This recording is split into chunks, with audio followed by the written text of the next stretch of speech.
We're live. Welcome back, everyone, to another episode of Nurses of the Universe. I'm Kerwin. I'm Pizza.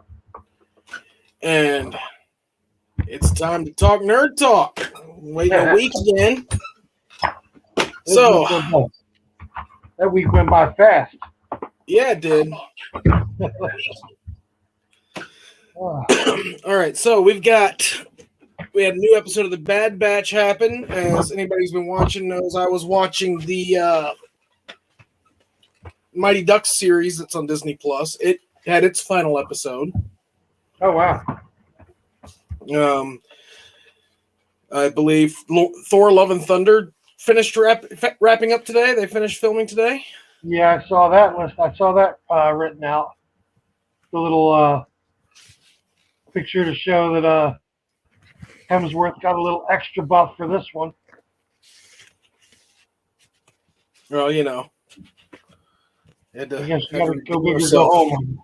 Didn't want us to be able to cosplay him for very long.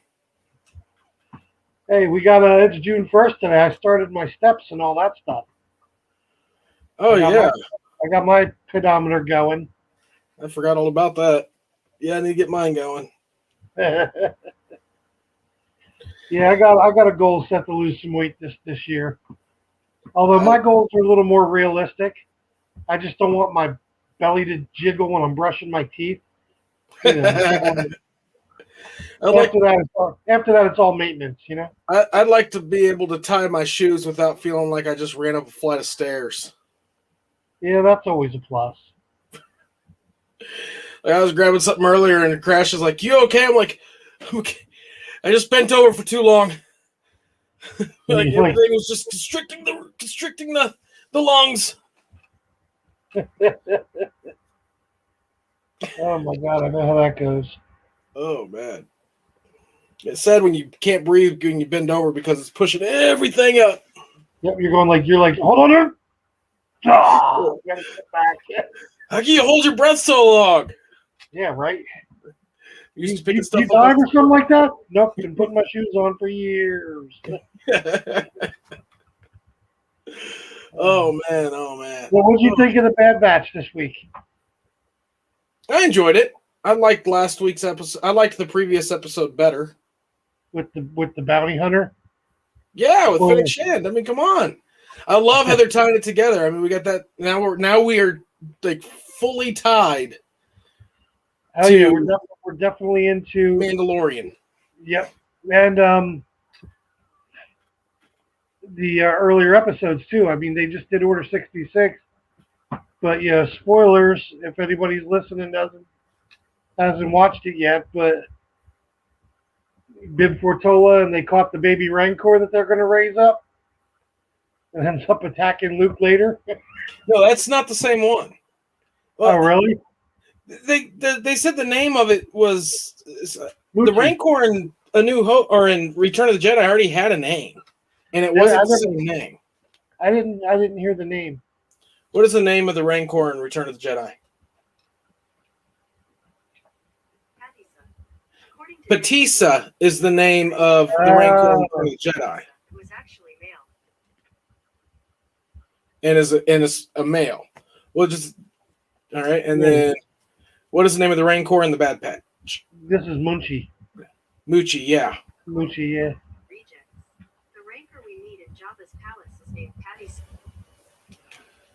So, but I mean, we still got Bib Fortuna, like you said.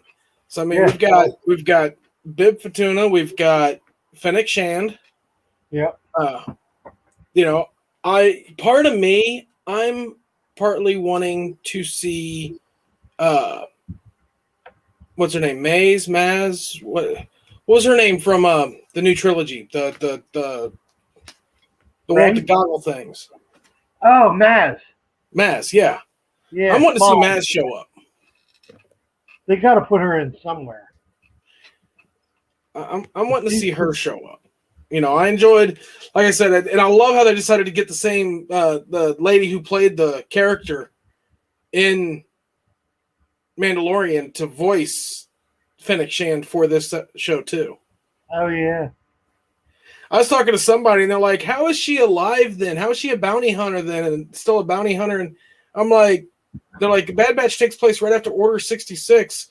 You know, Boba Fett, she'd be older than Boba Fett." And I'm like, "Well, if you do the math, you're looking at 26 years after Order 66. So Fennec Shand, if you say that the character is the same age as the actress in Mandalorian, that would put her in her 20s during the Bad Batch.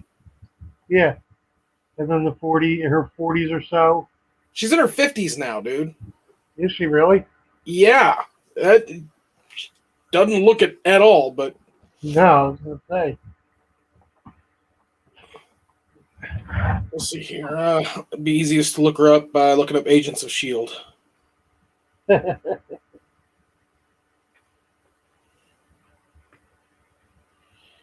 Ming-Na Wen. She was born in 1963. Wow. She is 5 years older than me. Yep, she is 58. Well, she will be 58 in November. So she's 57 right now. I would have never guessed that. Like I said, you do the math, she would be like late 20s. Or, Yeah, mid 20s during the Bad Batch. So the math works out. Yeah. Boba Fett just didn't age well. No, that actor did not age well. I will give him that. No, the actor aged well. Well, how long was Boba Fett sitting in the stomach of the Rancor, too, before he He got wasn't in out? the Rancor, but I know what you mean. Or not the Rancor, the Sarlacc. Yeah. I know what you mean.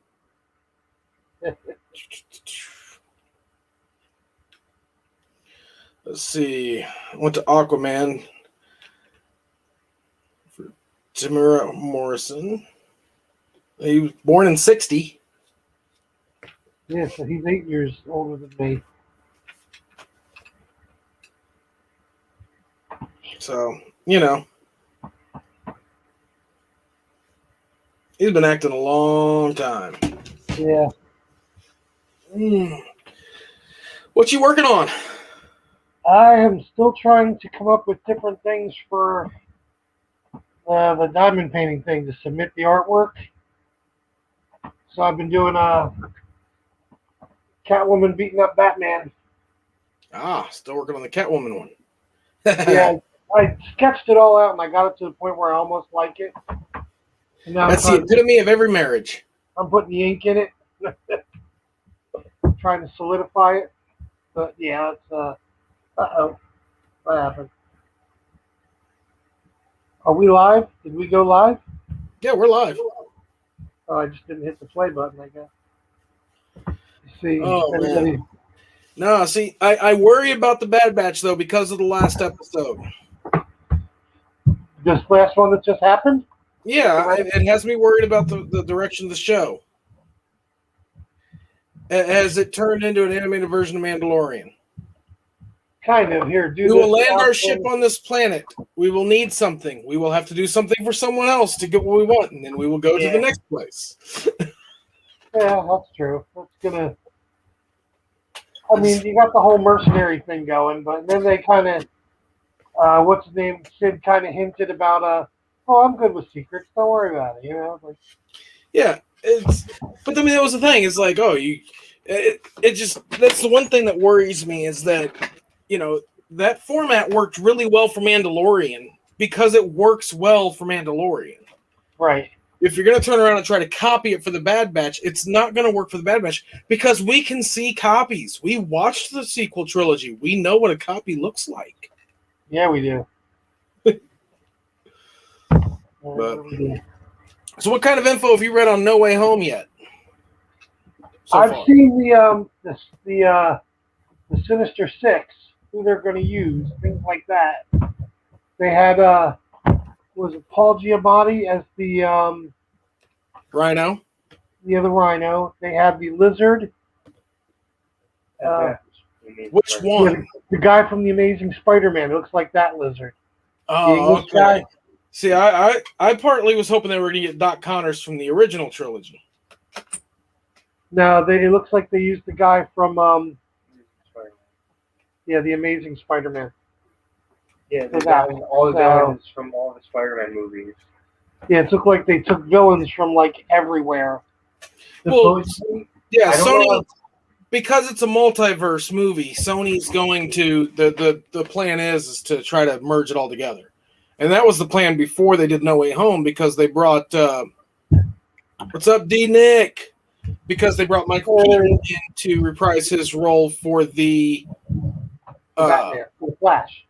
no, I'm talking Oh, the Sony. Vulture. The Vulture. Yeah. They had him reprise his role for Vulture in the the vampire movie. Oh, Morbius. Morbius, yeah. Yeah. Yeah, I So- kind of have my son who's an expert on the Spider-Man movie thing going I know here. a little bit. He's been reading it. He's yeah, because they have Paul Giamatti's Rhino. William Dafoe is supposed to be the main baddie. as I was Green I was Goblin. reading that, but it's I don't, Facebook made me mad because a lot of the stuff I'll go through on Facebook, but now I constantly keep having the feeds pop up, and there'll be different ones, and I try to read the ones that I know are reputable. But now, Yeah. no matter where I look, I pull it up, I look right at the top. We got this covered. Well, that's crap. Yeah. If it says we got this covered at the top, it's somebody I don't know what in the world, how not reliable information.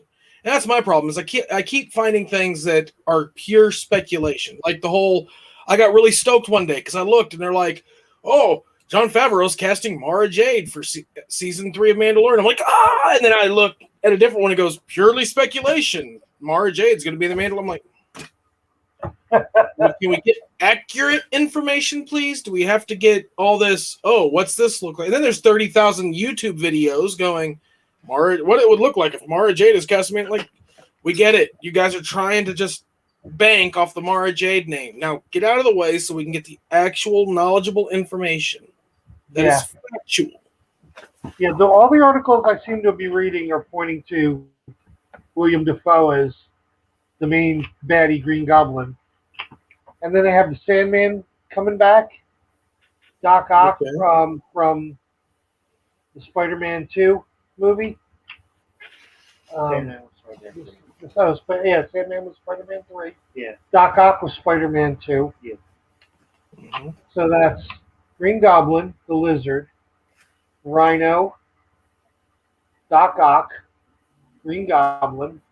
You already said Green Goblin. Did I already say Green Goblin? Oh, Vulture and Lizard Electro. I saw Jamie Foxx Electro, but I don't know if it's going to be Jamie Foxx again.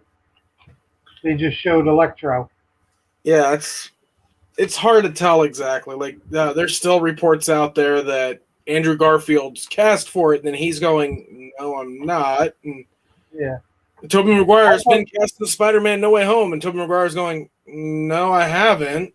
It's like, I thought they were all like confirmed and signed on for sure like months ago. From everything I've been reading. I thought they were too, but I keep reading, articles where people are interviewing them, and they're saying, "Nope, we haven't." Unless they're trying to play it cool and or they're under copyright. yeah, like copyright conditions or trying to be cool with it or whatever they're doing. Yeah, like, you guys can't say anything. We all know it's there. It's like the whole Khan situation with Star Trek Into Darkness. We all knew he was Khan. Yeah. Yes, can I help you? Nice glasses. I don't have glasses on. I know. I do. Goodbye. I'm getting old, and it was kind of a rough day today. We were at the vet with Binks today. Binks isn't well, so 11 weeks old. He must have ate something he wasn't supposed to because he's constipated. He hasn't gone since Saturday. So we've been rubbing his belly and doing all the other things you're supposed to do to a cat to try and get him to go to the bathroom. Now Awkward. now he just gives me an uncomfortable stare now. I took him to the vet today, and they had to take his temperature at 11 weeks old, and that woman didn't even give Binks her name, nothing. She just walked in and popped him one, and he got all straight like, "Olé!" Got his temperature mistaken. They had to do X-rays on him. They gave him fluid because he was dehydrated. And now the vet's Man. like, well, you have to give him a bland diet, chicken and rice. I'm like, great. Now I'm cooking for the cat too. Now you're cooking for the cat. Yep. You know, they sell that fresh foods, cat food or whatever in grocery stores now. It's even in a cooler and everything. Yeah, I have to give him some because he's got a lump in his stomach. They said it Yeah. might be inflamed or swollen, or it might be something he ate. But as long as he doesn't get dehydrated, and they want, $400 for just for them to give him fluid, do X-rays, and he had ear mites. So we did get him from somewhere, and I guess he was outside or whatever, got ear mites. But that was another, $400 later. I'm thinking it was a free cat, man. $400 so far for a free cat. Now they're saying if he doesn't get any better, they want an ultrasound and all that stuff. I'm like, I don't know, bro. Pets I'm can be not expensive. Yeah, tell Crashly we got to get the art thing going. Send art to her because I got no money coming in, and this cat's costing more than my kids do, for crying out loud. Yeah, I just looked it up on IMDb because that's the go-to place. Yeah. And if we're looking at Sony Spider-Verse alums, as we know, who's already made an appearance, J.K. Simmons is J. Jonah Jameson. You can't have anybody else. This is IMDb. Alfred Molina is reprising from Spider-Man 2, is reprising his role as Otto Octavius, Dr. Octopus. Yep. Jamie Foxx is reprising his role from The Amazing Spider-Man 2, Max Dillon, Electro. Wow. Yeah.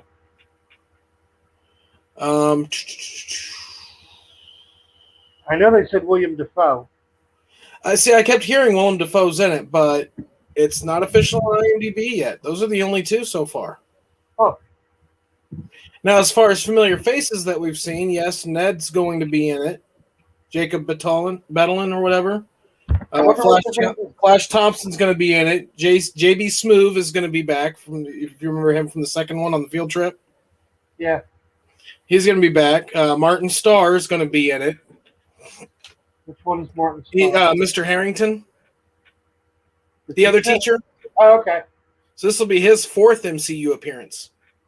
What about He was in The Incredible Hulk.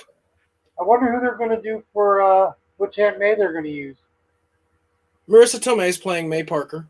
Oh, good. They don't have the other one? No. The older one from the Tobey Maguire? No. Again, I'm not so sure they're going to be doing... I'm not so sure they're going to be pulling in all the Spider-Men.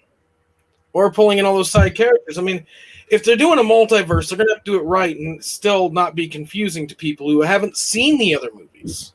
Right. I think they're going to have to stick to Tom Holland is like the main Spider-Man and maybe give like glimpses or flashes of the other one. And there could be... They could utilize scenes or flashes from the other films, but I mean, the thing about it is you could have... The MCU hasn't had Dr. Octavius in it yet. The MCU hasn't had Max Dillon in it yet. So your Doc Ock and your Electro can be from the other universes, and to somebody who hasn't watched The Amazing Spider-Man or Amazing Spider-Man 2 or hasn't watched the Spider-Man trilogy, Raimi's Spider-Man trilogy, yeah, they don't need to know what's going on and be like, oh, that's Doc Ock. But you bring in another Spider-Man, like say Tobey Maguire shows up as Spider-Man, and you've got a 10-year-old kid watching the movie that hasn't watched the other ones just because they haven't had the time or they weren't interested because it wasn't Tom Holland, whatever, it can confuse them on screen. It'd be like, wait, who's this Spider-Man? So it has to be done right. You have to look at it on every aspect. And when you add in that they're going to have Benedict Cumberbatch as Doctor Strange, so I mean they're going to have the other add-ins as well. Who? They're going to have quite a few characters in it. So if it's going to be an ensemble film, I don't know. I think it's a huge thing as far as setting up for Sony's multiverse. And is Sony going to continue with Tom Holland's Spider-Man? That's the other kicker. See, that's what I don't get. They already have him in the MCU. They already have Tom Holland and all them in the MCU-wise. Did they go back to Sony? Why would they be going, You know what I mean? Why would we be worried about Sony so much? Sony owns the film rights to Spider-Man still. Marvel does not own full film rights to Spider-Man yet. So everybody's got to make money. They made a deal with Sony. Marvel and Sony made a deal to bring Spider-Man into the MCU. Okay. That deal had actually been going on for a while. I was reading back when they were making the Iron Man movie. Yeah. That the original Iron Man movie was going to have, or no, not the Iron Man. One of the Amazing Spider-Man movies is going to have the Avengers Tower in it, or Stark's Tower from the Iron Man movie. But it didn't happen because the thought was to bring Andrew Garfield's Spider-Man into it. But Garfield's Spider-Man didn't work out.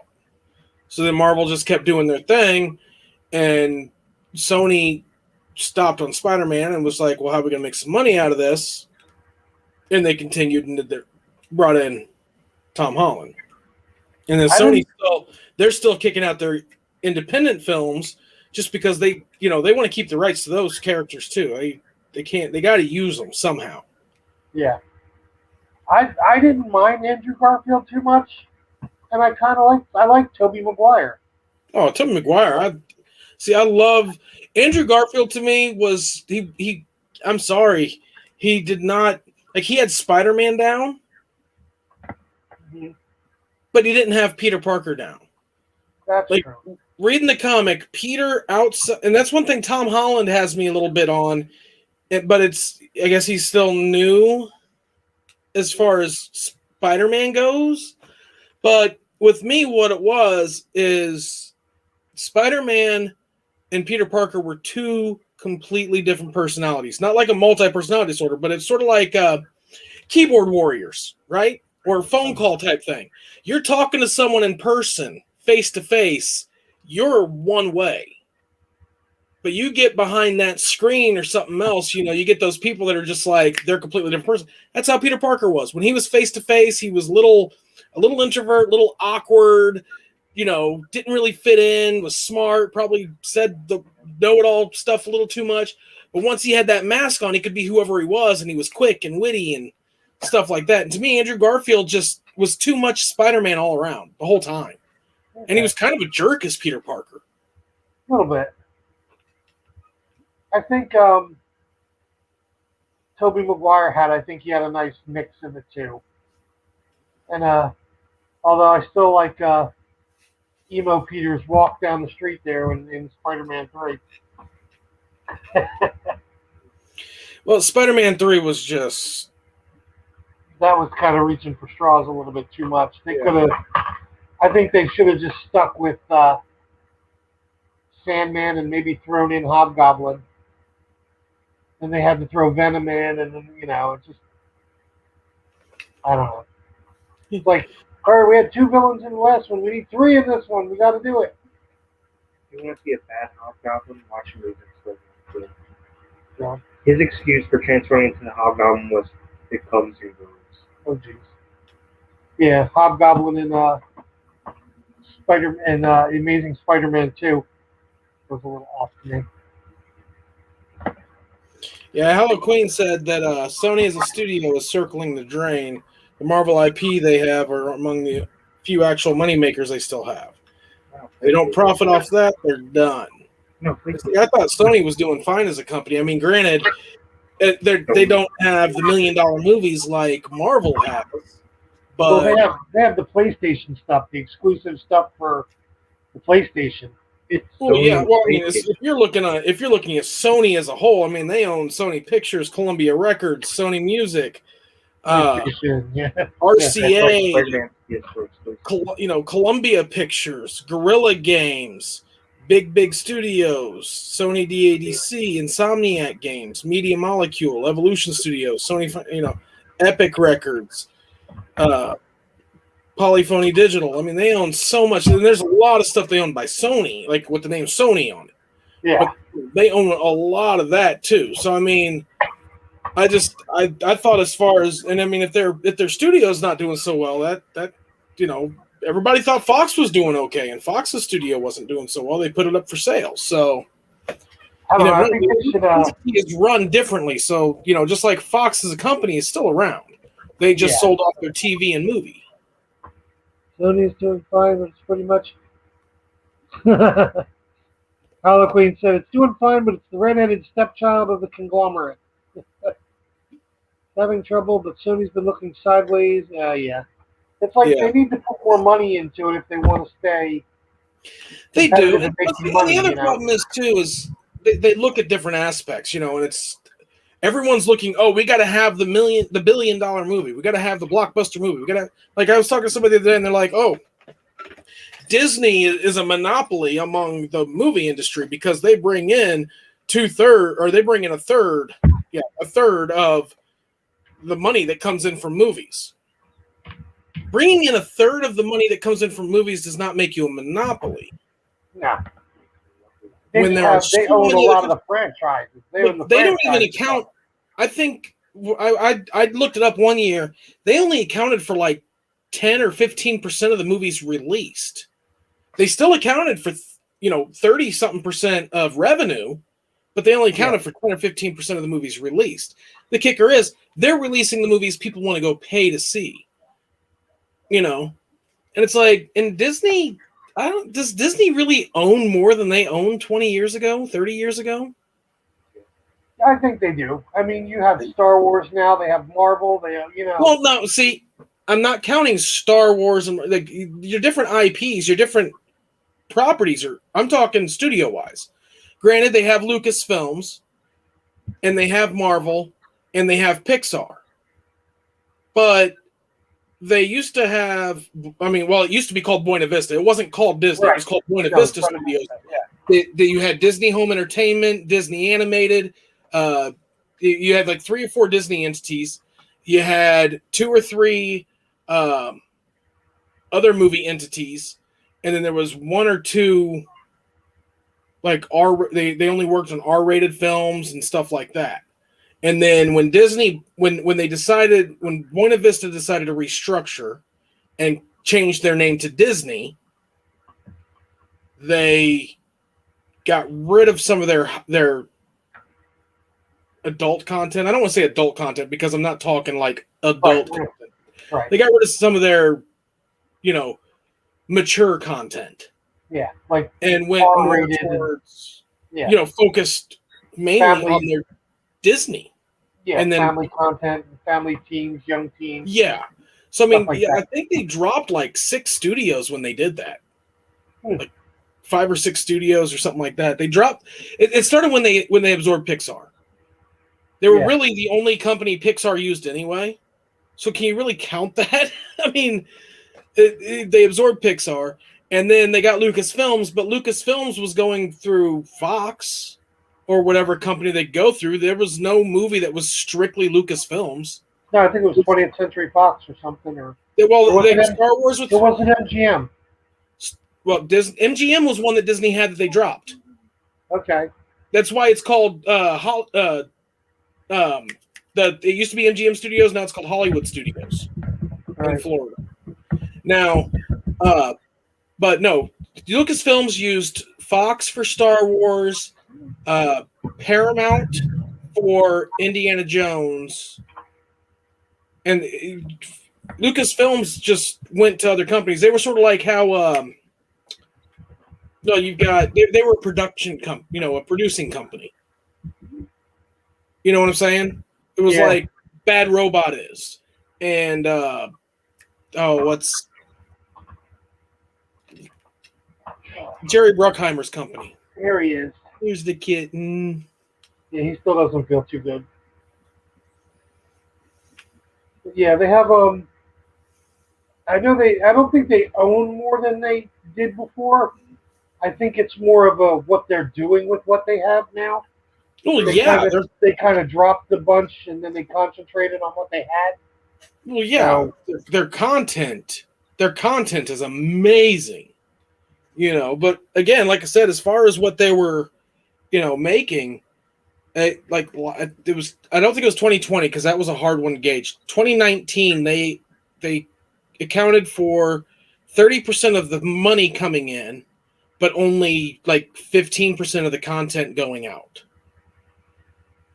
That doesn't make them a monopoly. It doesn't, does it make it a mogul? It makes a business mogul. Yeah, they're making a crap ton of money. They're the one people are going to. Yeah. But there's still, there's still other people putting movies out. It's just everybody wants that blockbuster. That blockbuster's going to make the money. And yeah, when you're dropping 3 movies, when one studio, Marvel Studios, is dropping 3 movies a year and 3 TV shows a year, you're gonna have a lot of money come in on it. Yeah. I think whoever planned out their Marvel universe, the MCU, when they planned that out, the Iron Man, the Captain America, and they went for the long term. Yeah, granted, you might have a couple, not blockbusters in there, like, Thor, Dark World and all that stuff in there. But it seems like they went for the long run. Like, what can we do overall and how can we tie it all together? Make people wanting more and all that stuff. Well, that's another thing, too. Disney's running the company. They've been doing it the same, even though it's called Disney, they're doing it the same way Buena Vista did it. I remember watching a documentary years ago. It was an M. Night Shyamalan documentary, M. Night, on the movie Sign. Yeah. That's a Disney movie. Basically. Is it really? Yeah, it's Buena Vista. That's the one that was filmed up here in our neck of the woods. Aren't all those movies filmed up there in your neck of the woods? It was the one with the I alien. think there's been a couple. I don't know how many, but It was the one with Mel Gibson. Yeah. And, and he was talking, the way Buena Vista did it is the production company that's doing the movie has, like, they've got guidelines they have to follow. But overall, they have creative control. Whoever's running that studio itself has creative control. Kevin Feige, and you can see it's happening in the MCU. Kevin Feige is the head, he's in control of MCU. And you saw what was happening with Lucasfilm. Kathleen Kennedy was. I think Disney may have stepped in a little bit after the sequel trilogy and was like, we got to do something different here. Yeah. Because I don't think she was doing what they were wanting. But overall, I mean, that's what gives them, and that's how studios go. I mean, Fox, Warner Brothers, for example, Warner Brothers has shown that you got to allow control or creative control with it. You can't be there nitpicking the whole time. Their DCEU has suffered for 40 years because Warner Brothers does not know how to let DC make movies. They don't know how to go, okay, let's get some DC guys in here and make a movie. I'm like, seriously, guys, you've owned DC Comics since the 70s, and the best you've given us is Superman and Batman. I mean, we're starting to get some new now, but it's still not. I like the first Wonder Woman. I loved it. I loved the first Wonder Woman. Yeah. Wonder Woman 84, I just didn't feel it. I'm sorry. It had parts to it, but I couldn't get behind it. The plot was just too dumb. I'm going to say it's like the plot was too stupid. I think when you have two very separate villains like they did, like they had, oh my God, Pedro Pascal, and then they had the Mandalorian and Cheetah. Yeah, they had the two of them. And if they would have came a little closer than they did, even though it's like they tried to make it so it looked like she was working with them near the end, they were still two very separate. It was too separate to keep the thing going together that way. And I just, besides the fact that my biggest issue is I am a device now that can grant wishes.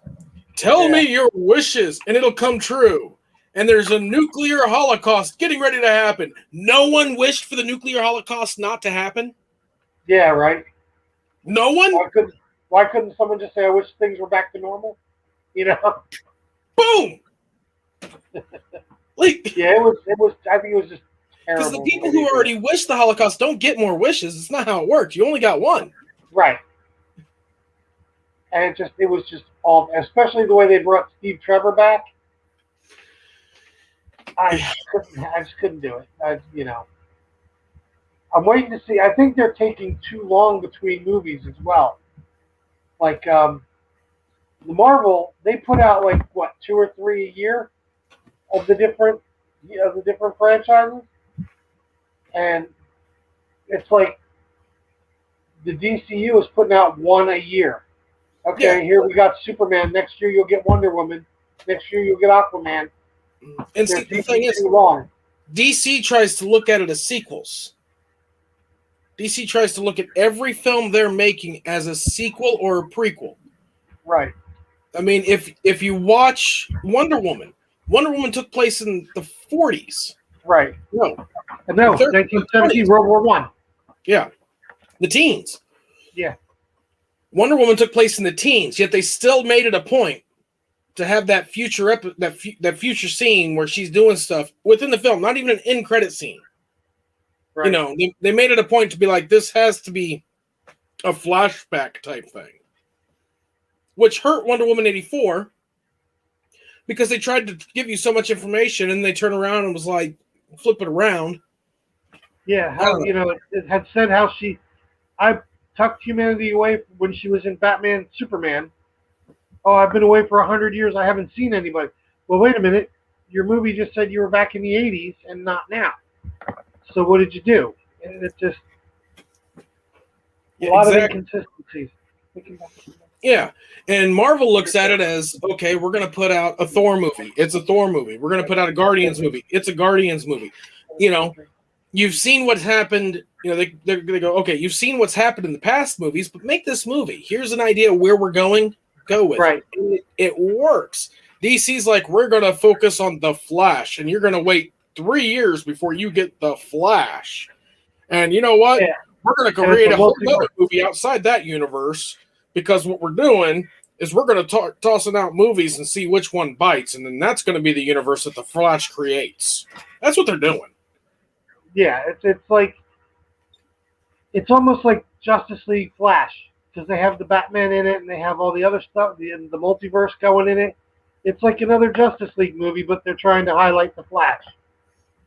And it's hard to be a DC fan right now. It really is.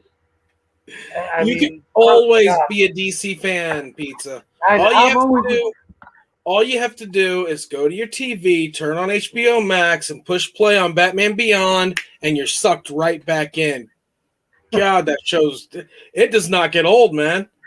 No, I haven't watched it in 20 years, and I sat down and was like, I'm going to watch Batman Beyond. Put it in, I'm like, yeah. And then I'm sitting there thinking, man, I would love to hear Michael Keaton just stand up and go, McGinnis, get out of there. I mean, you know what? If they can have Batman now, do a Batman movie now.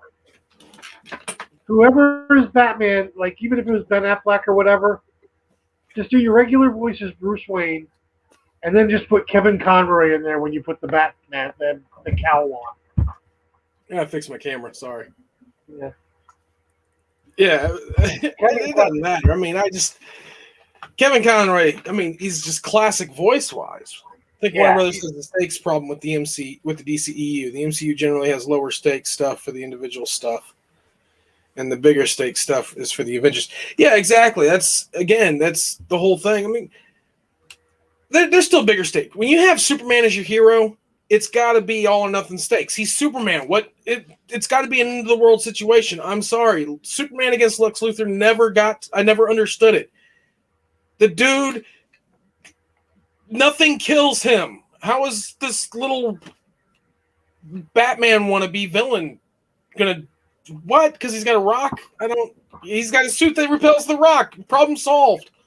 Yeah. It's always like, for me, Zod was the main one. And he's been outdone already. We've had him in the shows, the cartoons. I think they've done Zod and they've done Brainiac to death already. Look, and that's the messed up thing, because Brainiac hasn't been touched in a movie. Not in a movie, no. The shows, like he was in Krypton. He was in the seasons of Krypton. They did him even in Smallville, I believe Brainiac was in there. Mm-hmm.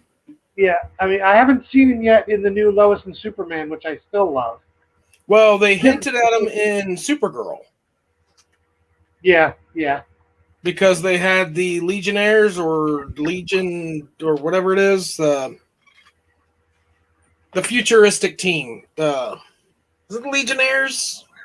Legion of Superheroes? Something like that. Brainiac's like grandkid or something like that, a different version of Brainiac. Brainy, the little Brainy. Yeah. Brainy kid. But no, I mean I'm digging their shows. I can't wait for the next season of Titans. I really want a new season of Doom Patrol. You know, I'm even looking forward to Stargirl. They said Stargirl's coming soon too. Oh yeah. When they're going to do the original, they're going to do the original 7. Oh my God, why am I brain farting tonight? The one before the League of Justice.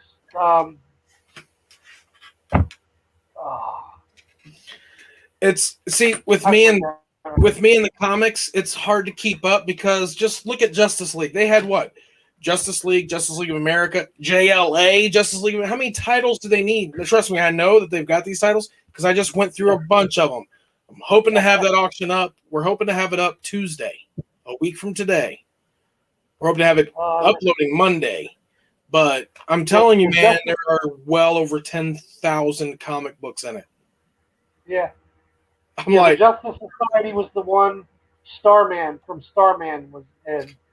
Starman, Owl, the Owl, all those guys. Oh yeah, Justice Society. It's the one before the Justice Society they're talking about in this season with the Knight. The one Stripey was in. Oh, okay. Gotcha. But I think DC just hits it out of the park with their shows. Although They do. you could tell some of the directors, like Supergirl, got a little political there. Not this season, the one before. That's CW overall, though. They've done Yeah, it.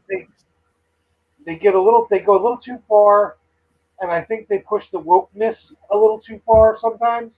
Nothing wrong with it at all. Throw it in there, but when you focus on it, like, hey, check this out, you know, and that's what they do. Well, yeah. But I do like the new Superman and Lois. That's coming along good. But they have multiverse in that too. The Lex Luthor that he's messing with. Well, it's already multiverse. Superman and Lois is the CW verse, so we've already known the multiverse to be in there, which I have to catch up. I haven't watched the newest episode since they came back because, you know, don't tell me. Yeah, there's 2 now. There's 2 new episodes There's 2. now. Okay. Yeah, I gotta watch those and catch up.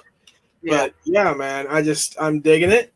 Like I said, I'm wanting more DC. I'm wanting more content like Titans. Titans, I'm telling you, watch that show. I'm getting on there. I'm like, we started watching. I don't want to hear we started watching. Yeah, I want to hear. We're rewatching the animated series right now. I can't do like a whole bunch of different series at one time. Then stop watching the animated series and watch Titans. Can't give up my Batman. You know. Huh? What? Batman. It's Batman. Come on. You know. You can get back to the animated series. I can always go back. I do have it on DVD. I'll have to check it out. Was that my homework for next week? To see how I like Titans? Hello, Queen. Does CW not have an app for you guys? You think they would? They film all their shows there. They think they'd at least let you guys watch them. Yeah, right. CW has an app, and you can watch the episodes for free, but you can only have 5 episodes of time saved. There's 6 episodes out. As soon as the 6th one comes out, the first one goes off the list. Oh, yeah, so right. But you got to keep in mind she's in Canada, so there's a different. Yeah, they have a different programming set up there for their apps. I was just talking about the main CW. Yeah. Yeah, they I don't know what they have because I know in Europe Netflix got Star Trek Discovery and all that stuff. Hello, Queen. Do you guys get HBO Max?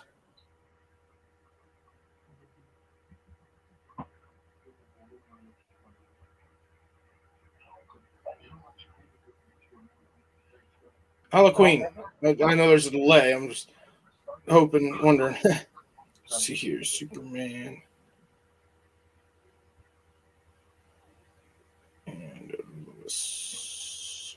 Oh, it's not on HBO Max yet. I must have taken them off the ones that were there. No, I had to get the CW app. But what's funny is I can get the CW app on my my Xbox One, but I can't get it on my PlayStation. Weird. It happens. That's like the HBO Max. My TV, our TV in our living room. It's got it. You know, it's a smart TV. It's 65-inch. Bought it for myself for my birthday last year, or the year before last. It's got all the apps on it you would think of, except HBO Max. It even got Paramount Plus like that, but no HBO Max. So I got to turn on the Xbox to watch HBO Max. I mean, come on, first world problems. How inconvenient is that? I got to turn on another console to be able to watch content instantly. Yeah, I got to switch from this to HDMI 1. You know. Gotta wait for the automatic HDMI switch to flip over from where it was on the Switch over to the Xbox. And I tell the Echo to turn on the Xbox or else I'll have to get the controller. Even better. That's why we got kids. Hey, go switch that. Yeah, go switch that. I just tell. It's still just an Xbox One, but I mean I've got the Kinect and everything on it, so I just tell everything else to do it. I'll be like, put this, do that. I was disappointed when they went from the 360 Kinect to the Xbox One Kinect. They took out a feature that the 360 had. Really? The 360 had a feature that on their home screen, you could put your hand up, and then you could do that, and then you could flip it. Yeah, I remember that. Yeah. The Xbox One, you can't. I'm like sitting there like, come on, read my hand. And it's not doing anything. I look up, it's like, oh, it doesn't do that. I'm like, well, that's pointless. I don't want the Kinect now. What, you think I'm going to do a game that requires exercise? I bought a treadmill 6 months ago. It's still at the auction house. I have, just looking at my TV right now, I have the PlayStation 4, the Wii, the Switch, and the PS4 right there in the living room TV. And if you go up in the room, there's another Wii and an Xbox One. Downstairs we have another Wii in the basement TV. It's like we are wired up. We are gaming. You look at my front room under the TV, you've got the PlayStation 2, the PlayStation 3, the Blu-ray surround sound system, the Xbox One, and the Wii U, and the Switch sits on top of the Xbox One. I think it will get Superman and Lois, but not until the season's done. That sucks. That does suck. Because I've seen streams from Canada. That's and what's funny is that's where they're making everything is in Canada. That's where all the Star Trek is being made right now in Canada. I honestly think CW owns property studios. I mean, that was the whole reason that Jared Padalecki and Jensen Ackles were done with Supernatural, is they were sick and tired of living in Canada. They wanted to go back home to their families in Texas. Oh, God. Because they basically live in Canada 5 months out of the year. And if anything happened at home, they'd be flying from Canada down to Texas, back up to Ontario. Yeah. Right down to, I remember watching an interview with them. They're like, we just want to be home. We got families. We got kids now. This whole traveling up to Canada all the time isn't for us. And then they turn around and, now he's got Walker, Texas Ranger. But I think they're filming that in Texas. I think that was part of the deal with that. Is they have to film. He's right back up there again. Huh? And now he's right back up there again. No, I think they're filming that in Texas. I think that was part of the deal of getting him in Walker. Oh, okay. Yeah, that's what I thought was weird. Vancouver, Every Star Trek episode now is filmed in Canada. Well, that's because that's where you go where it's cheapest. You go where you've got the ability to. I mean, Vancouver's the new Hollywood, basically. Well, they all went to Hollywood because Hollywood was cheap. They shaped it, and now it's one of the most expensive places in the world, and they got to go somewhere else. So a lot of them they did all the Lord of the Rings movies in like New Zealand or something like that. Yeah, because it was cheaper for them to do it there. Well, partly, and Peter Jackson's isn't he from that area? You know what? I don't even know. So and at the same time, it's if you're going to film Middle Earth, why not New Zealand? Yeah, I saw what the camera saw. Yeah. Yeah, it should always be filmed there. Yeah, it looks good. I mean, it looks great there. When I was in the Navy, I've been there, but like Australia, New Zealand, all those things. But I don't know. It seems like everything. I mean, I heard some of the people talk, like some of the producers and directors, and talk like that. He said it's so hard to film now in like an American city. It's ridiculous. Mhm. Georgia makes a lot of stuff's in Georgia now because my parents still live in Savannah, and they said there's a lot being filmed down there because they make concessions and give them breaks and stuff for bringing the revenue and the people there, which is great. But they said they went to film a scene here in Philadelphia back when they did 12 Monkeys with Bruce Willis and all that, Mhm. and I Am Legend for Will Smith. They said they were practically raped on taxes, this fee, that, everything. They were nickel and diming the production company to death. Hello, Queen. Look up ctv.ca. I'm sure you know what it is. You live in Canada. Uh-oh. She's got something about a huge controversy on Warner Brothers. New Line is owned by Warner Brothers. Okay. Yeah, New Line is owned by Warner Brothers. The majority, a lot of those, like if you ever remember Touchstone Pictures, that was Sony. Viacom was Sony. With the one with the unicorn or the Pegasus going, that used to be Sony. Jeez. The New Line is Warner Brothers. There's a bunch. You would sit there. It's funny because you hear Warner Brothers, Fox, Sony, and well, it used to be Buena Vista. Now it's Disney. You saw an opening thing on a movie, like Columbia Pictures is Sony. Like you saw that, you were like, "Oh, that's different." No, you look down at the very bottom; it'll tell you, Black Sony Viacom or Warner Brothers, whatever AT&T, or now it's a Disney company. It used to say Buena Vista Studios, Buena Vista Company. Yeah, I remember when they started buying them all up like that. They were all combining, like when they started that in the 80s. Mm-hmm. Well, before the 80s, they were bringing out their own, or they were doing it because they wanted to. Now Disney released, like you see it, Disney owns all those. They didn't want to look like, oh, we're competing against ourselves. It's sort of like when you go to the grocery store or, any, big box store, or whatever, and you see all the toilet paper or the shampoo. You see like 10 or 15 different brands. Pick up the item. Look on the back. There's only 2 or 3 maybe that are competing. All the other brands, they're all owned by the parent company. Yeah. So you feel like you got a choice. No, it's only a couple. And that's what they were doing, is they were releasing all these films under different names, so you felt like you were getting a variety from all different studios. Where Disney's just like, they're all ours. Go watch them. Yeah. Watch them or don't. We're all right. Yeah. Yeah, it is hard to keep track of the tangle of studios because, and that's what they would do too. Because it would go and Marvel was, what was that company that owned Marvel in the 80s? They did the Incredible Hulk TV show. Oh God. They ended up selling the company in the 90s, but they did the 90s Captain America movie. They were working on the 90s. They did the 90s horrible Fantastic Four movie where they all look like puppets type thing. But yeah, the one you showed me the preview. They were going to have the Daredevil TV. They were going to have the Daredevil TV series on CBS back in '91, but CBS decided to go with DC's Flash instead. I remember that they were going to have a Thor. They tried doing a Thor spinoff from Hulk. They tried doing Daredevil from Hulk. And then by the time the third one came, they were like the Bill Paxton and Bill Bixby, and the writer that was writing them was like, you know what? Let's kill him. Let's end it.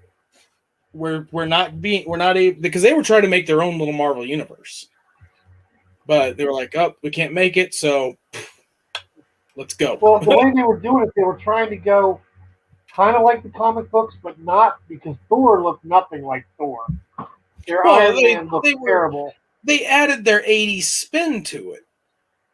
You know, they were even worried when they made Daredevil. They were worried they were going to get so much flack because he wasn't in the Daredevil suit. But then they were relieved because what's his name? Oh, why? My brain just fried. Yeah, I know their Daredevil would look like he was in almost black. Come on, the Watchman. What's his name? The Watchman? Watchman, Sin City, 300. Oh, come on. The Watchman. Who did the Watchman? We're dying here, man. We're dying. Come on, Halloween, where are you? Yeah, come on. What's his name? I can picture right who you're talking about, too. Yeah. Sin City. I just watched the second Sin City the other day. God, I love those movies. So many people don't like them. I love them. I think they're done in that comic book Frank Miller style. Frank Miller. Frank Miller. When they were worried, I remember reading what back then they were worried because they did a black, you know, they had them all dressed up in black. Yeah. Daredevil dressed up. And then Frank Miller's comic releases and it's got Daredevil all dressed up in black, and they're like, that's cool. We're good. Well, yes, Frank Miller. Yes. They were still recovering from the 80s ninja popularity. Mm-hmm. So everybody was in all black. Everybody had that. Even like Ninja Turtles, Ninja this, Ninja that. I still have to say I'm a fan of the cheesy ninja movies. Enter the Ninja, Revenge of the Ninja, Ninja 3. Oh, yeah. Ninja. I love them. Well, there's was it? There's a nostalgia feeling to it. And, you know, they were made the way they were made. Yeah. You know, I was trying to watch the, I didn't have time by trying. I will watch it. But the David Hasselhoff, Nick Fury movie, I'm giving it the time of day. I'm not going to turn around and be like, I'm not watching that. It's David Hasselhoff, because that's what it is. You know, Everyone's like, oh, David Hasselhoff, blah, blah, blah. Go to Europe. They love the guy. Yeah, they do. We got a problem with him for some weird reason. We don't like him. I don't know why. But I have hundreds of DVDs over there. Burn discs, regular movies, everything. And a lot of it is the 80s, 70s, 80s, and early 90s movies that I grew up with. That to watch today, they're like, that is so cheesy. But I can sit there and watch it with a smile on my face. Because I remember watching it when it first came out. Everything like that. There's stuff to be told about nostalgia. Yes, D-Nick, I watched the new Mighty Ducks show. And have you watched the final episode? Because I've got no problem doing spoilers. I thought it was freaking awesome. But yeah, no, it was about 10 years ago. I had somewhere around 1,200 DVDs. I ended up selling them. I had bills to pay. Job issues, stuff like that. And I'm like, so I'll sell them. So it kept me going for a few months. Everybody's like, they're like, why are you still buying DVDs and stuff here and there? When everything is streaming, I'm like, the streaming companies can just take something off at the drop of a dime. I'm not worried about Star Trek going anywhere. You know what I mean? But yet I have every episode that is released in Star Trek on DVD. I have them all. Yeah, see, I don't have Lower Decks. I don't have all the Star Trek TV series. I've got the original series. As you saw, I bought at auction a few months, like 6 months ago. Yeah. I've got the animated series on DVD. I've got all the movies on Blu-ray.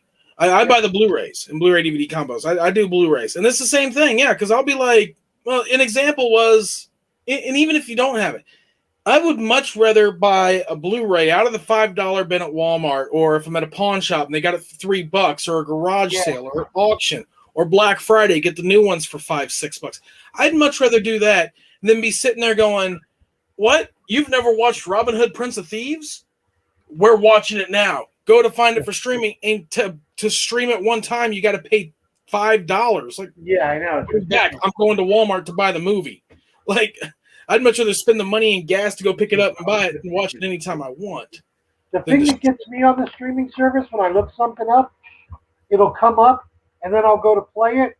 Oh, this title is not currently available. I'm like, Mhm. come on. Or it's not available. Netflix is notorious for that. Yeah. If Because you I search like the for blue, something I online like and the you'll blue, click it and it'll be like, oh, the but blue no, collar D-Nick, comedy ones. Yeah, D-Nick, the blue. what did you think of? I mean, do you think they're going to do another season of it, or do you think it's going to be a movie? What are your thoughts on that? I want to know. Robert, you okay if I spoil the end of Mighty Ducks for you? I'm fine. Spoilers don't bother me at all. All right, I'm gonna spoiler alert, guys. Come on, do the red alert, Robert. Come on, give me a noise. Spoiler alert! Spoiler alert! All right. Yes. Mighty Ducks. The entire time Yes. it was it's called Game Changers because the entire season isn't based on the Ducks themselves.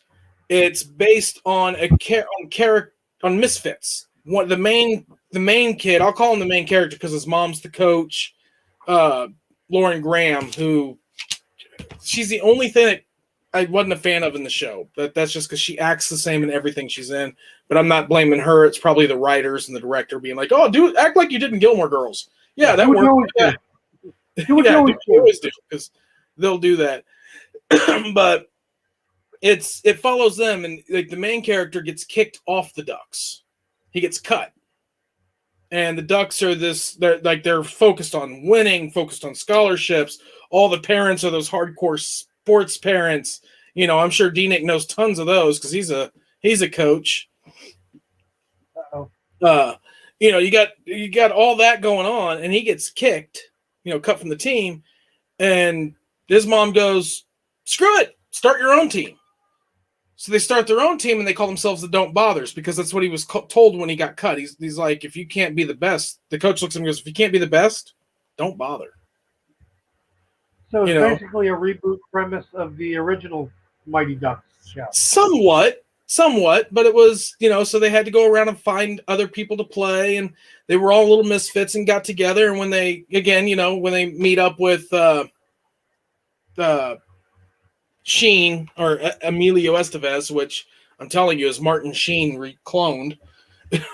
Dude looks more like his father than Charlie ever will. But I don't know. you look up Emilio Estevez right now and tell me it does not look like Martin Sheen like 10,000 times. Yeah. And it was supposed I like that though. It was supposed to be familiar. But yeah, when he walks up, he's like, I hate kids and I hate hockey. And she convinces him to let him use the rink to be, and then he eventually, straight Coach Bombay's it type stuff. But on the very last one, here's the big spoiler. Very last episode, they go off to compete in states. They made it to the state competition.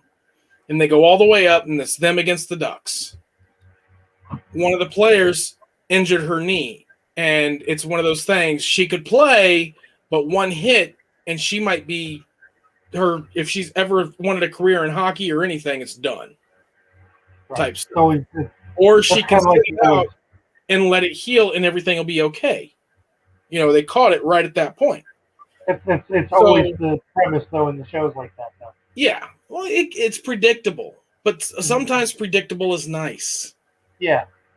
It's feel good. I mean, if I sat down and watched the original Mighty Ducks and it had a crappy ending because a good ending would be predictable, it'd be a horrible movie.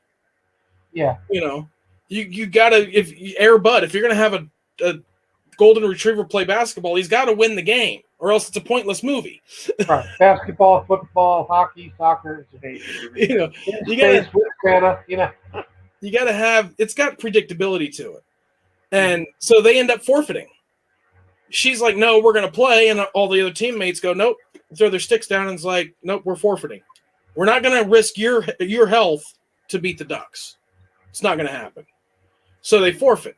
When it's all said and done, some crap talking goes along between the coaches, and they end up doing an exhibition game type thing. Like, we'll beat you.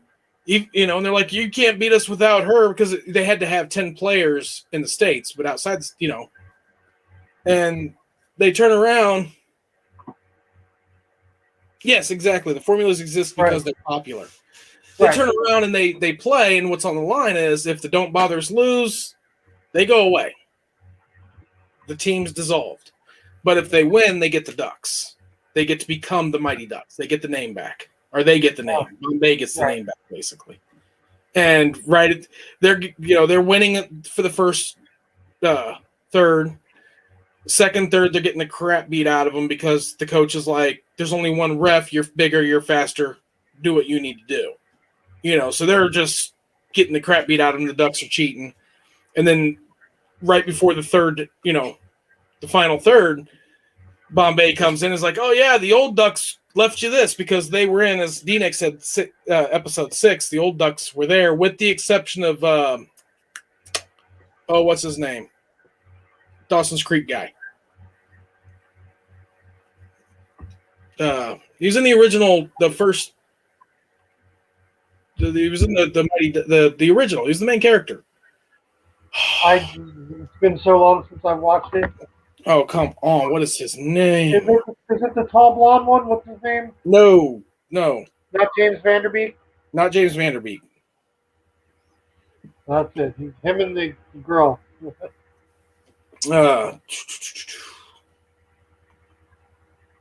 Joshua Jackson. Okay. Joshua Jackson didn't show up, but the other ones did. But he shows up. Bombay goes in there. He's like, "Oh, yeah. The old Ducks left you this," and it's the jerseys from the first movie, the green Ducks jersey, and they go out there wearing those, and then they win, and the other coach is like, "Yeah, it doesn't matter, you're not getting the name, blah blah blah," and then this other lady that was in there comes out and is like, "You're right, you have no say over who gets the name. I'm on the board of the Ducks, and as being the head of the board, we're the ones who get the say." And he's like, "Yeah, whatever she says goes," and she's like, "And I say a deal's a deal, they get the name." And you're just like, yes. And like I said, you're stoked. Is that you're going to get another season, or we're going to get the movie? And that's what I was asking D-Nick if we're going to get another season or not. Yeah. I'm waiting for Cobra. I know they said Cobra Kai is going to come out the next season before the end. It says 2021, so probably. I can't remember if it said it started production at the end of 2021 or the new season was going to come out at the end. No, I think it's the new season's supposed to come out at the end of this year. They've already done production. Like, they've already given teasers and pictures of that one guy. The one with the ponytail from the last movie they did with the where he was a Cobra Kai for a little while. Can't remember his name. His arm, his war buddy. Yeah, the war buddy. Cobra Kai season 4 release date. Let's see what this says.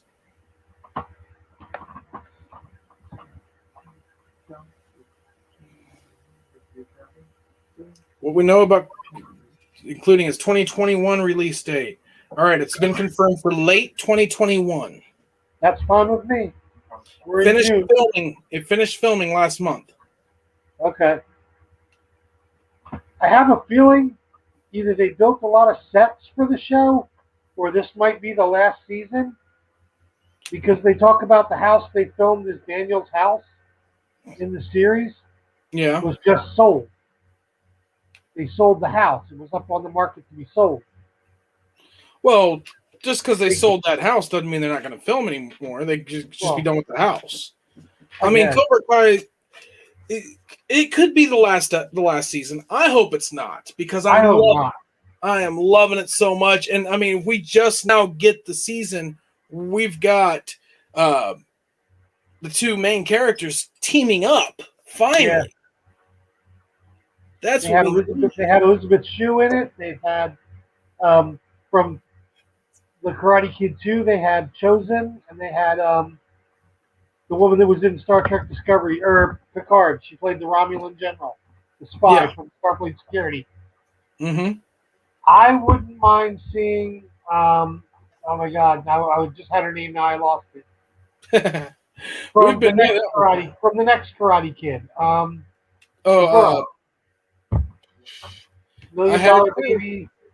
I had it too, but you made me lose it, man. Put me on the spot. Oh my God! What was that name? Hilary Swank. What? Hilary Swank.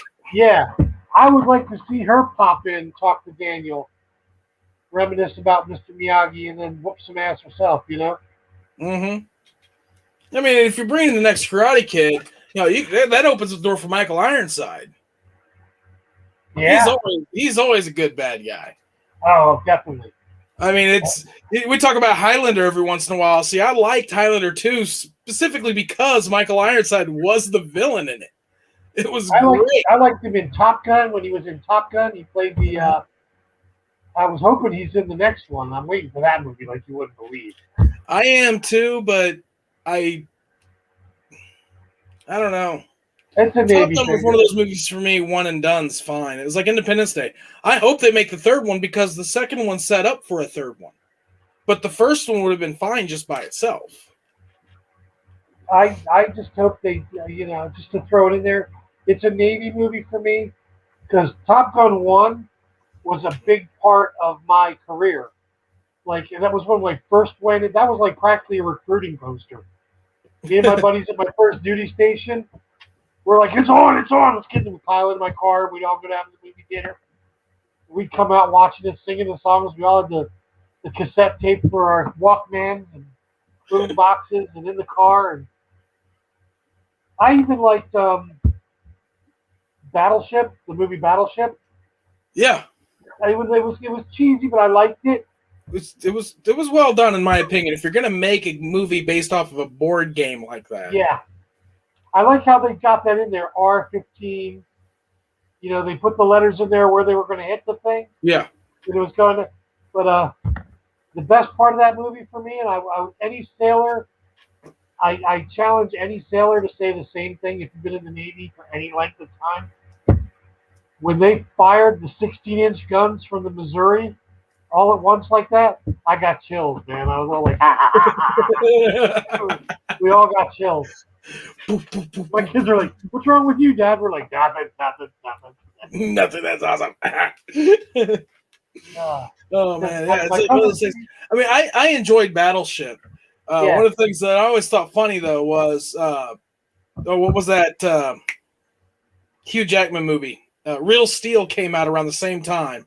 Okay.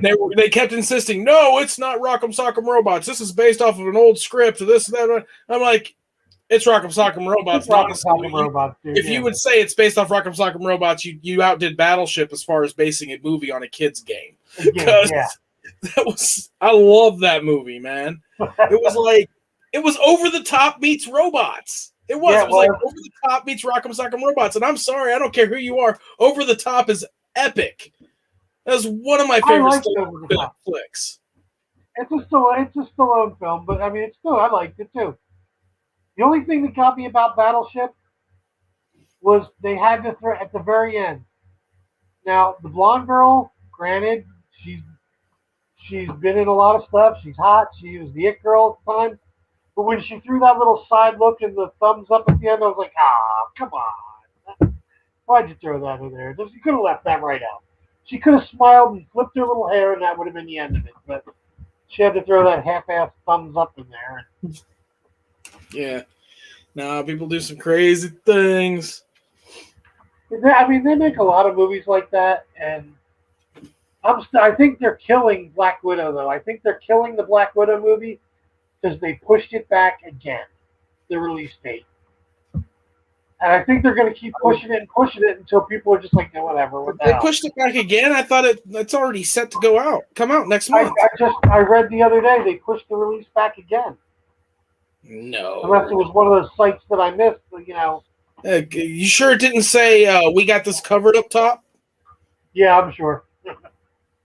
In theaters July 9th, 2021. July 9th now? Okay. July 9th. What did they do? Look up Morbius. When's Morbius coming out?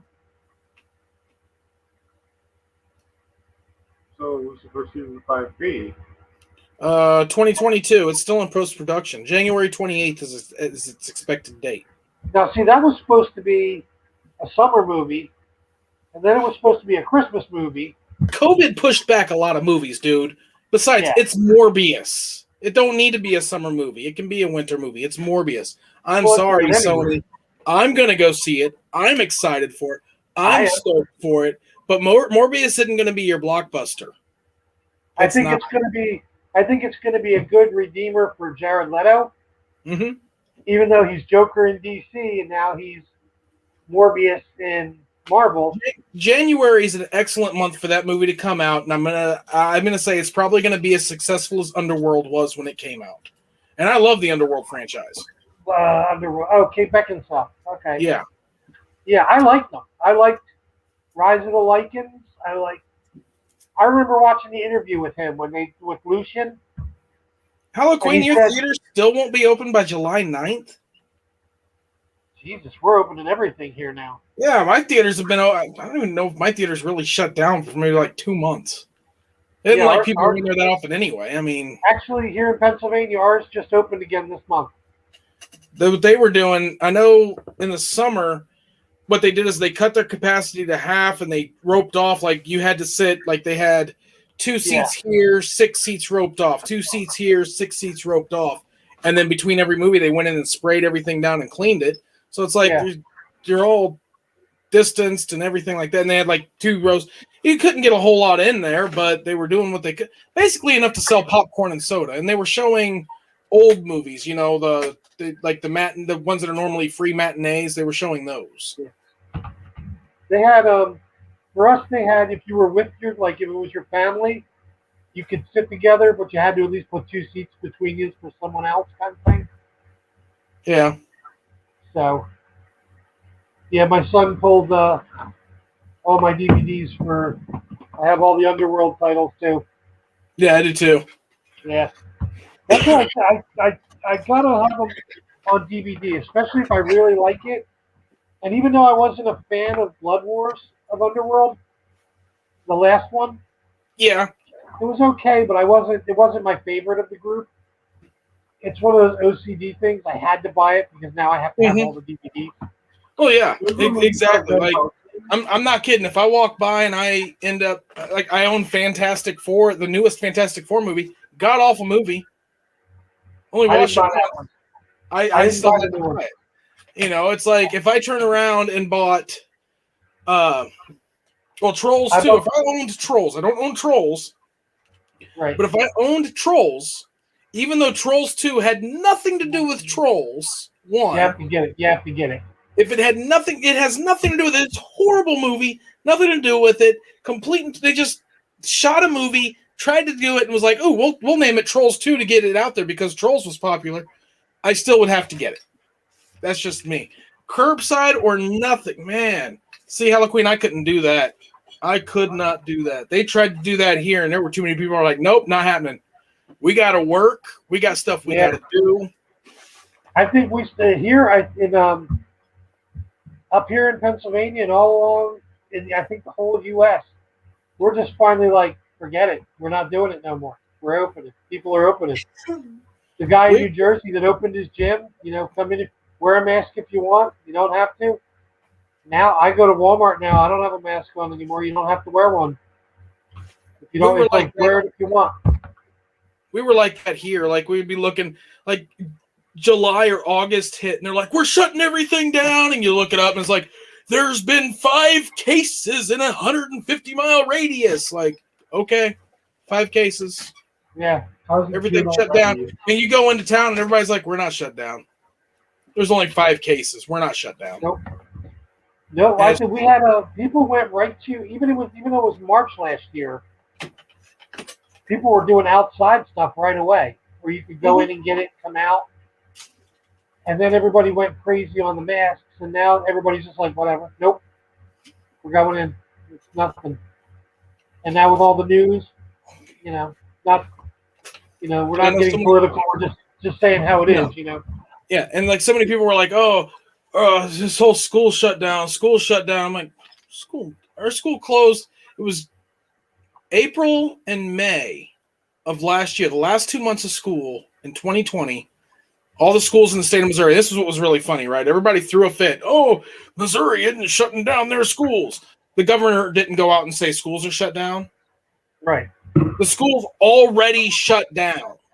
And like 2 weeks after all the schools in the state, every school in the state went to stay at home. 2 weeks later, people were still complaining that Missouri still has schools open. No, every school's at home. The governor literally had to go out and say, I'm signing a declaration saying schools are shut down just so people would be like, there, they finally did it. Like, schools were already closed. We did not have one open school in the state from like the beginning of April last year to the end of May. But we did that. But then once the new school season started up, this year for school, the kids, we were virtual all year. They have this week, next week, I think, are the last bit of school for the kids. Mm-hmm. But they could have gone back to school on our fourth marking period and did like a hybrid thing. But the way the school was doing it, it was really weird, and it was like the days would change, and then when I was still working and things like that, they said you could either stay home and be virtual, or you can come back to school for the last marking period. And I'm like, it just wasn't worth it, so I kept them home. Yeah, see, but they're our school's open, and we're already open for next year. So yeah, like I said, we were virtual for the last 2 months of last year, for the last school year. This school year, they just ended Friday. This past Friday was their last day. All I know is, I know Canada's crazy. I know Halloween's got to be going nuts. Oh, I can imagine. But they were in seat all year this year. They only did Maddox had to do virtual 2 or 3 times because someone had a positive test that he was around. So he basically got to stay home for 2 weeks. And then his grades would go from here to the floor. And then it'd be getting a call from the school going, Maddox's grades are plummeting. What's going on? I'm like, you had him on virtual schooling for 2 weeks. Well, yeah, but he wasn't logging into classes. I'm like, you've got a 14-year-old kid sitting at home by himself in his room. You think he's going to log into classes, or you think he's going to sleep? Well, why aren't you making him log into classes? Because I'm at work, buddy. Yeah. I haven't had a day off, like besides my normal days off, since all this started. Essential employee. Like, did it bug you at all when you were like see these memes or whatever, being like people sitting back being like, oh man, it's going to be tough getting back out in society after being work from home all this time, or oh, going back to work's going to be a pain. Be like, where's my vacation like that? I want a few months off. Come on, guys. I'm in healthcare, man. I didn't stop. The only time I stopped a few times because every time they said you may have been exposed, I'm like, oh, thank you. Turns out so and so's like, if a patient's father had it or someone that was in the room had it. So I was exposed. 2 weeks off. Crap. And then when we got it, we all got it here. Everybody in the house had it. So, I mean, we were fine after like 4 or 5 days. Everybody had their, yuckies for a while, but then we just sat around for the whole rest of the quarantine time and, Yeah. But Halloween's got to be going nuts. I sent $5 to that pastor that they arrested in Canada that wasn't, he wouldn't shut his church down or something like that. And I guess Trudeau got butthurt about it and had the guy arrested, I don't think it was Trudeau. I don't think it was that high. I don't know. I don't know. Again, I just saw him jack the dude up right on the highway and start arresting him. I'm like, send him $5. Yeah. Send us $5. Go $5. It's just, It hindered our shows, man. It hindered our shows and our movies and our theaters. We got Halloween there in Canada. She isn't able to go to watch a movie. That's wrong. Why can't they have a drive-in open? Seriously, someone needs to go up to Halloween's town and open a drive-in right now. COVID or not, I'm sorry, you can't catch COVID from people in a car 3 cars away. Right. It's like watching the guy drive down the street and he's got a mask on, driving his own little car. Like, what are you scared you're going to give it to yourself? That is my favorite meme right now. On Facebook, it's a little, adultish and it's a little dirty, but when it says wearing a mask in your car by yourself is like sticking your own finger in your ass and saying wrong hole, Oh my God! I'm sorry I had to put that one on there. I giggle at that so hard, and it's affecting my convention schedule, man. Halloween, the drive-in should never have closed. You can't get COVID in your car from someone else in their car. That makes no sense why the drive-in would be closed. Well, it's your whole family. Your whole family in the car. Oh, my God. Your whole family's in your house. I know. That's my biggest thing. Like, that was what I thought was funny, right? Maddox rides the bus with the other kids, lives at the house with the other kids, and all of us. He had to quarantine. The other 2 kids didn't have to quarantine. They had to be in school. Like... That doesn't make any sense to me. I'm like, Oh my okay, God. whatever. And his grades would go down. Then I talk to his teachers, and they'd be like, "Oh, just have him turn in his work," and his grades would go back up. And it's like you guys understand that this homeschooling thing. Yeah. When Crashly works and I work, we don't get to take time off to teach the kid. School that's how they learn. If they didn't learn, we would be on the streets. We have to work. If we don't work, if we're taking our time off work to teach the kids, we're going to be teaching them out of our car now that they're paid off, because we won't have a house because we won't be able to make the house payment anymore. Right. I mean, that's what it boils down to. I will say my kids did good because they had to log in every day. You know, my kids were still on the honor roll this year. I mean, that's those little things behind me there. The kids get little awards for honor roll and stuff. But I go in there and I see, like, my oldest. He's in 11th grade this year. I'll go in his room. He's in bed under the covers. He's got his computer up. He's looking down. You know, my daughter's in her bed. And she's all sideways. But they're in class. So they're in class. And the funniest thing, my oldest son had gym class this year. They literally got him. They have to turn the camera on when they log into the computer, and the teacher has to see him hopping around in front of the camera at whatever videos they put on. I got a question.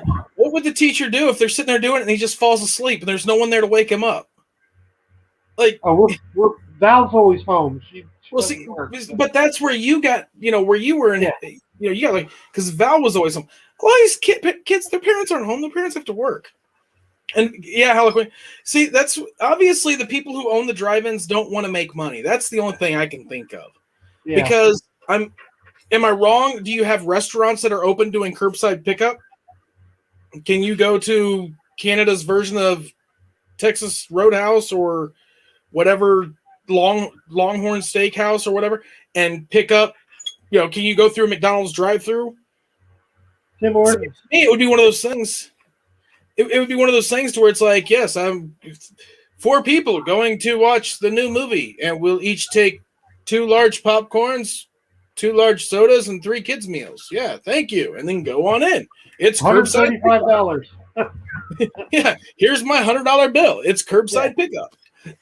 Yeah. You hand them a $100 bill, and they hand you like 35 cents back. Yeah. But still, I mean, it just sounds more to me like well, an example would be those churches that were doing, where they were doing the church drive-up church, and they were trying to shut them down. Remember that? Where they were trying to shut drive-up church down. Yeah. But it doesn't travel through radio waves, people. That's where I got a cousin that's like one of those crazy conspiracy theorists, and he was like, That's how England tried to do it during the Revolutionary War. Churches, bars, and this were all shut down because that's where people gather. The government's trying, he's got some sort of Orwellian, conspiracy theorist going on. Oh, God. What the government's going to do. I love them. I the laugh. Theories that ruin life for everyone else. I know. No, see, some conspiracy theories are good because honestly, I think that I truly believe, and I wish I could remember what it was, but I know that there have been some conspiracy theories that have stopped the conspiracy from happening. The fact, like they brought out the evidence that because enough people were following the conspiracy theory, as the conspiracy was playing out, the people doing it had to derail it to avoid getting caught. Yeah. I mean, but some of them, like, a minor conspiracy theory is like one thing, but, I'm curious how you said it's a provincial mandate. Owners of a few drive-ins still exist are arguing with the province, trying to get them to be allowed to open. So why can't they open? Can restaurants be open? Are restaurants allowed to provide curbside pickup?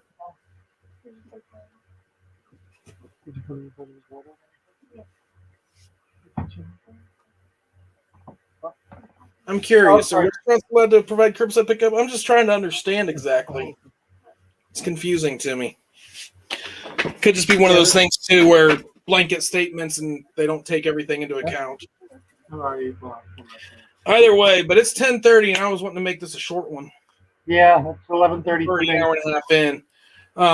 We'll pick it up later. Halloween. if you're available next week, I'd like to get some more faces in here. We'll find out. We'll talk more. My wife's got a face, and it's a beautiful one, but I like to keep that one to myself. Oh my gosh! You guys get her on Sundays. I'm trying to get Rochelle Davis. I'm trying to get her online here for us for a day, even for a little while. The girl from Crow. Yeah. I left her an email, and I left the message on her phone to see if she's would do even like 30 minutes question and answer with her. And no restraining order's been tacked to your door yet? No, not yet. I've known the funny thing is she's my little sister's friend from school. Yeah. So she's like 11 years younger than me, so I knew her when she was like a little turd part, you know. Yeah, but she's still got that she's still got that history to where she could be like, yeah, this crazy fan's following me, harassing me. Still the girl from the Crow, you know. It's like, yeah. But I left an email. I'm trying to see if I can get her on, and I was hoping to do it for when because they were talking. They keep talking about the Crow remake every now and then. Yeah. Like I dropped my son's face when I told him about Henry Cavill as Connor McLeod. So for that remake, that's fine. We can. I never. It is what it is. I know. I'm okay with it so far. The movie poster looked pretty good. Huh? The movie poster looked pretty good. All those movie posters are fan made. The one for the Highlander wasn't. Yeah. I thought that was. No, they're all fan made. He hasn't started filming it yet. They just released that he was in talks to play. Oh, I thought the studio did it. No, almost all those are fan made. That was funny. For Ramirez, they get Clancy Brown to play Ramirez. I don't know. I think they got to have some of the old school guys in there. Like the actor who played Kurgan plays Ramirez. I don't think they're gonna have any of the old school guys in it. I don't know. See, the thing was, I'm surprised they're making another Highlander because they had talked about making one so many times. But when the guy died, one of the co-creators, when he died, the other guy was like, "Nope, we're done." Sean Connery's. Well, I thought they would. It's not even supposed to be like a continuation. I think they're redoing the first one, like it's a remake. Are any of them a continue? The second one's the only continuation. Yeah, that's it. The second one is the only continuation. The second one's the only one that makes canonical sense.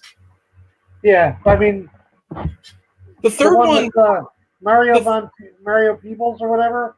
The third one. Yeah, where he was stuck in the cave and that made everything okay, you know? Yeah, because these three immortals are stuck in a cave, the quickening can still happen, but when they get out of the cave, we'll reset the quickening from happening. Reset it, yeah. Like, really? No, I'm sorry. No. Like this. And to make my son cringe, I could just talk about the Highlander cartoon they made. Come on. The Highlander which one? Because they made like 3 or 4 cartoon movies. No, I'm talking the series with what was it, Quincy or Quentin? Oh, Quentin McLeod. Quentin McLeod on the other planet. Yeah. Or we could talk about Highlander the Source. Oh God, no, we can't. We can't. Highlander the Source is the best Highlander movie they've made. Pizza. Really? Highlander the Source is just an epic Highlander film. There can be only one that can procreate. Do we have the Source? Huh? I don't remember that one. We have the Source, yeah. I just didn't like it. You don't remember Highlander the Source? It's where they changed the whole thing from there can be only one from being there can be only one immortal to there can be only one immortal that can procreate and have kids. Oh, that's why I don't remember it. And Duncan, because he killed Connor in Endgame, which completely and totally throws away the first 3 movies entirely. Yeah, it throws the whole franchise from it never happened. Because the quickening Connor's the last immortal. Right. Renegade version, or not quickening, in Highlander, the quickening, new immortals come from either their planet or the past, depending on which version you're watching. If you're watching the original cut or the director's cut, and because they show up, it in turn causes him to be immortal again, and he has to go through it all again. go through it again. And then the third one, they were stuck in a cave, so it didn't count for them.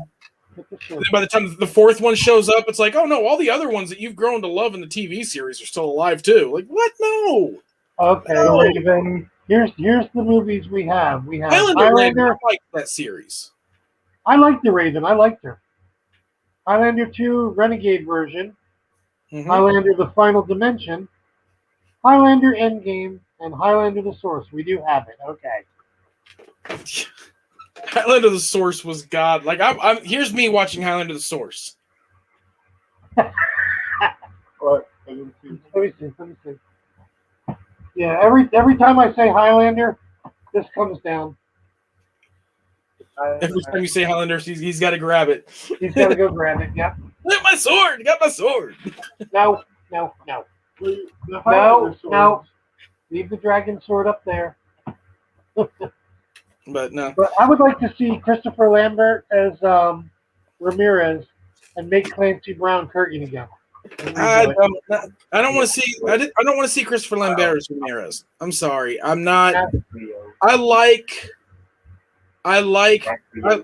Lambert. The problem with him being Ramirez is we already got to see him be the mentor to Duncan. So it basically be just like watching that happen again. Yeah, I mean, I know I know it's not going to happen, but it's just like one of those things. You like it and you think about it, but I'm sure they'll do someone whoever's in nowadays. Like it blew my mind. Sean Connery was Ramirez. That's what blew my mind when that movie came out. It's like Sean Connery's Ramirez. Like what? James Bond is Ramirez? What? There was a movie Sean Connery was in years ago where he played the Green Wood Fairy. It was like this medieval night movie. It was the cheesiest movie I'd ever seen. He was also in Indiana Jones. And I saw it one time, and I just sat there like through the whole movie. Just the dude loved to act. He did. Oh yeah, he loved to do roles. Like him and Jack Nicholson said they don't usually turn down roles ever, no matter what, because they're happy to be acting. But I think they said Jack Nicholson turned down something that was for someone else, that someone else made big on it. I can't think. Sean Connery turned down Indiana Jones 4. No, he was in that. No, he was in 3. He retired. 4.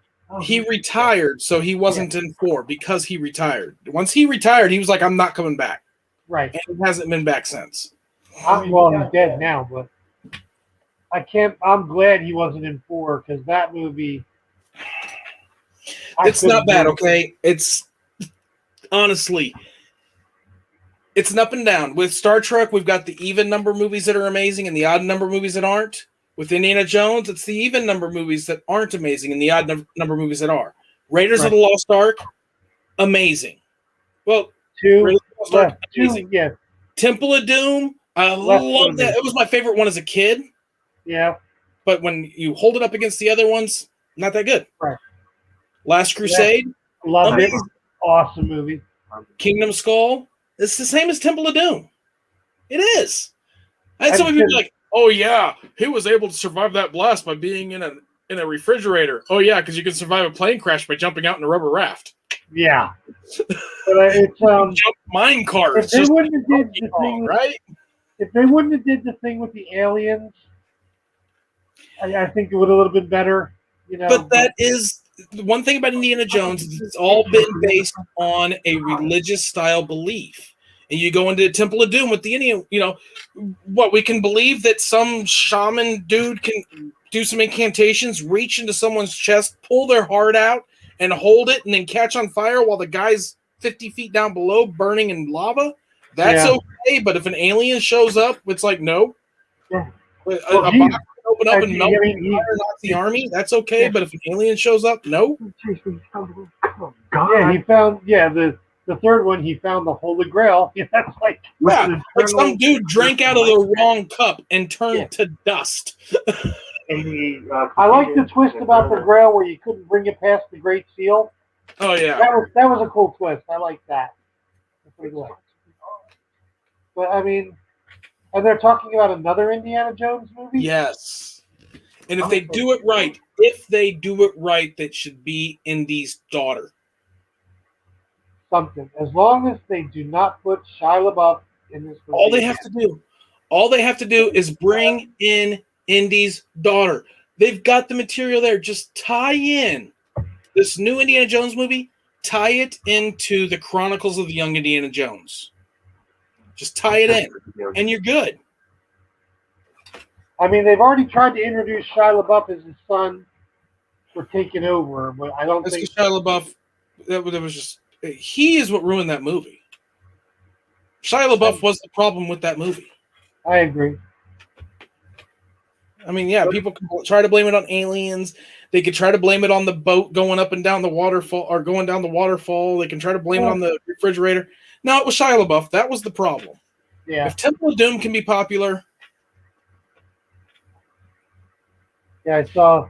Yeah, Harlequin, they were. The problem that they had for the longest time was when Disney bought Lucasfilms, they were able to already. The deal with Star Wars and Fox that George Lucas made gave George Lucas practically complete control of Star Wars. So he didn't, so when Disney bought Lucasfilms, Fox still had the old Star Wars, but they could come out with any new Star Wars. And they went ahead and made a deal to get it back because Fox, whatever, and now Disney owns Fox, so they own it completely. Paramount owned the distribution rights for Indiana Jones. So when Disney bought Lucasfilm, they couldn't make a new Indy film. They had to wait until the contract was up, which I think was up last year or something. Now they can actually make a new Indy film, and I don't think Paramount has to be involved at all. Where in the past, Paramount was going to have to be involved. And we all know how well Paramount and Disney gets along because look at how they're doing the Hulk. They still can't make another Incredible Hulk movie because Paramount won't let them. I think what's his name should be in charge of Star Wars from now on. Jon Favreau? No. Yes. Yeah, he should be in charge of Star Wars from now on. And the way The Mandalorian is just kicking ass with everything. The three 7, 8, 9. If it would have had more structure, it would have been fine. But they tried too much to copy the original trilogy and ride those coattails. It fizzled. Yeah. It is what it is. And here's the thing, right? When Lucas made the first 3 movies, when he made episodes 4, 5, and 6, he talked to all of them. And they were all, even Harrison Ford, who wasn't a fan of Han Solo's character. No, he hated it. Wasn't a fan of the genre film. He just liked to act. Even he said, yes, I would come back and do it again for you. And he did. The new Star Wars trilogy is over, and your 3 main characters have said, well, 2 of them have said, never again. And the third one said that he would absolutely have to need the money to do it. Rey and Finn said never again. They're done with Star Wars completely. And Poe, the guy who played Poe, said that he would have to be in real dire need of money to come back. That has to tell you something. Well, I know they used Poe and they used them for that Disney thing in the Star Wars in Disney, the new Disney World ride, and Disney World, Disneyland. They used them for some of the parts of the ride in the park. Yeah, like they did filming, like at the Star Trek Experience when they used the crew for that virtual ride, the reality ride. But yeah, Harlequin, is 7 too safe, 8 too different, 9 please absolutely neither can't. But I'll watch them. I don't absolutely hate them. I will watch them and I enjoy watching them. My problem with them, like to me, 7 wasn't too safe. 7 was a copy. To me, I don't see anything safe about copying the previous film that you want a sequel to. Like it was a copy of A New Hope. Yeah. They're looking for plans of something, whether it's a map or something. They're looking for plans. They're being chased by the dark wizard guy. Okay, that little showdown happens. Cut to a desert part. Now your protagonist is in the desert, walking around, and they meet up with a droid that managed to get lost in the desert with them. And now that they're with this droid, they're on this incredible journey. Well, did anyone think of that in part 1? The kid on the desert planet ends up hanging around with R2D2 in the desert? Well, episode 1 was not like the other. I'm just saying. I understand that, but I'm saying as far as if you put them down, it's like it was almost the same darn thing. But overall, I guess I will watch them. I enjoy them. My problem with episode 8 wasn't that it was too different. It was a mess of a film. It was. It was on a film standpoint, it was a mess. It had 4 main characters of that film because they introduced Rose as a main character and didn't focus on them well enough. The whole casino planet, whatever scene, I just felt that, when they were looking for what? It felt shoehorned. Yeah, try to say this is bad. They could have just dropped that whole scene. They could have dropped the whole scene. But yeah, I didn't like 8 at all. I could watch 9 again just because it had a lot of action in it and stuff. Oh, I enjoyed 9. I love that final scene in 9 when Lando comes in with all the ships behind him. That was epic. Yeah, it was good. I'm sorry when he's like, "We're here," and it's just like, and they're like, "How they listen to a fleet?" They're like, "That's not a fleet." You're right, that's not a fleet. That's the entire effing galaxy shoving their ships up your rear because they know that you're coming to screw them. They're done with you, Palpatine. They want you down.